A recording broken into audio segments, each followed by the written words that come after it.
கிறிஸ்து இயேசுவிற்குள் பிரியமானவர்களே, நமது ஆண்டவரும் அருமை இரட்சகருமாகிய இயேசு கிறிஸ்துவின் இனிதான நல்லாமத்தில் மாராநாதா ரிவைவல் சர்ச் கத்தார் சார்பாக அன்போடு வாழ்த்துகின்றேன். இந்நேரத்திலே கிறிஸ்தவ வரலாற்றிலே பெரும் பங்கு வகிக்கும் தாயில்லாதவருக்கு இவள் தாயானாள். அன்பு கூறாமல் கொடுக்க முடியும், ஆனால் கொடுக்காமல் அன்பு கூற முடியாது. சுமார் 55 ஆண்டுகளுக்கு கிறிஸ்தவ மிஷனரியாய் இந்திய தேசத்திலே பணியாற்றியதும் அல்லாமல் 35 புத்தகங்களுக்கு மேற்பட்ட கிறிஸ்தவ ஐக்கியத்திற்குட்பட்ட ஆவிக்குரிய வரலாற்றுக்குரிய சிந்தனை செய்யக்கூடிய பகுதிகளினை ஏற்றியிருக்கின்றார்.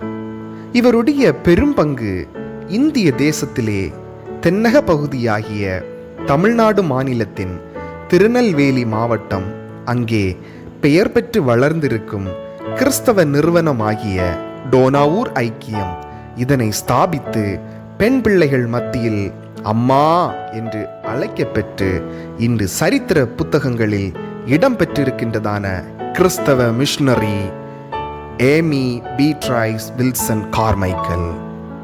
இவர் 1867 ஆண்டு மில்லைஸில் அயர்லாந்து தேசத்தில் டேவிட் கார்மைக்கல் அவர் மனைவி கேத்தரின் அவர்களுக்கு மகளாக பிறந்தார். 1880களில் வெல்கம் இவாஞ்சலிக்கல் சர்ச் துவங்குவதற்கும் காரணமாக அமைந்தவர் ஏமி அம்மையாரின் தந்தை. நம் இந்திய தேசத்தில் பணி செய்வதற்காக தேவன் அவர்களை அழைத்தது மிகவும் சிறப்பானது. ஏமி அம்மையார் தேவனை நோக்கி ஜெபம் செய்வார்களாம். ஆண்டவரே, என்னுடைய இரு கண்கள் இந்நாட்டு மக்களை போன்று நீல நிற கண்களை போன்று இராமல் பழுப்பு நிற கண்களை உடையதாக இருக்கின்றது. ஆகவே என்னுடைய கண்களை நீல நிற கண்களாக மாற்றித்தாரும் என்று ஜெபிப்பார்களாம். இதற்கான பதிலினை நம்முடைய தேவன் பின்பு வருகின்றதான காலங்களில் இந்திய தேசத்திற்கு தேவ பணி செய்வதற்காக அழைக்கப்பெற்ற போது ஏமி அம்மையார் அவர்களின் ஏக்கத்தினை மாற்றி உணர்த்தி காண்பித்தார். காரணம், இந்திய தேசத்து மக்களின் கண்கள் ஏமி அம்மையாருக்கு தேவன் கொடுத்த பழுப்பு நிற கண்களை போன்றிருந்தது. ஆகவே ஏமி அம்மையார் தேவ பணிவிடை செய்வதற்கு மக்களிடம் எந்த ஒரு தங்கு தடையில்லாமல் சிறப்பாக செய்து வந்தார். பெண் பிள்ளைகள் மத்தியில் துவங்கிய இவருடைய தேவ பணி நாளடைவில் பலதரப்பட்ட மக்களிடம் பிரயோஜனமாய் அமைய பெற்றது. தேவனுடைய நாமத்திற்கு நன்றி சொல்லி வாழ்ந்து வந்த ஏமி அம்மையாருக்கு நரம்பு சம்பந்தமான நோய் வந்தது. அதனை பொருள்படுத்தாமல் தேவ பணியை முழுவதுமாக ஏற்றி வந்தார்கள்.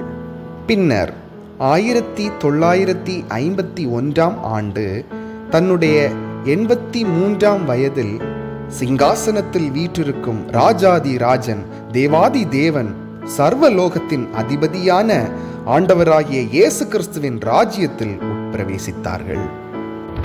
எனது அன்பான தேவ ஜனமே, ஊழியம் செய்ய அழைக்கப்பட்ட தேவ பிள்ளையான உங்களுக்கு இச்செய்தி ஒரு உதாரணம். அழைக்கப்பட்டீர்கள் என்பது உணராமல் இருந்தீர்களே, ஆனால் இன்றே ஆராய்ந்து அறிந்து கொள்ளுங்கள். தேவனுடைய பணி செய்வதினால் எதையும் இழந்து போக மாட்டீர்கள். தேவையற்றதை அவர் மாற்றி விடுவார், தேவையானதை சீர்வர செய்திடுவார். அதுதான் நம் ஆண்டவர். ஏமி அம்மையாரை உலக மக்கள் போற்றி புகழ்ந்து அவர்களுக்காக அயர்லாந்து தேசத்தில் பெயர் பொறிக்கப்பட்ட வெண்கல சிலை ஹாமில்டன் ரோட் என்று சொல்லப்படும் பகுதியிலே ஒரு திருச்சபையின் அருகாமையிலே அமைந்திருக்கின்றது. ஆனால் நம்முடைய கர்த்தராகிய இயேசு கிறிஸ்துவின் ராஜ்யத்தில் இளைப்பாறிக் கொண்டிருக்கும் ஏமி அம்மையார் அவர்களைப் போன்று ஒரு சிறு பணியை செய்து தேவனுக்கு பிரயோஜனமான பாத்திரமாக மாறுவதற்கு இன்றே முயற்சி செய்வோம். தேவனுடைய மகத்துவம் நம்மிலே பிரஸ்தாபமாகட்டும். ஆமென்.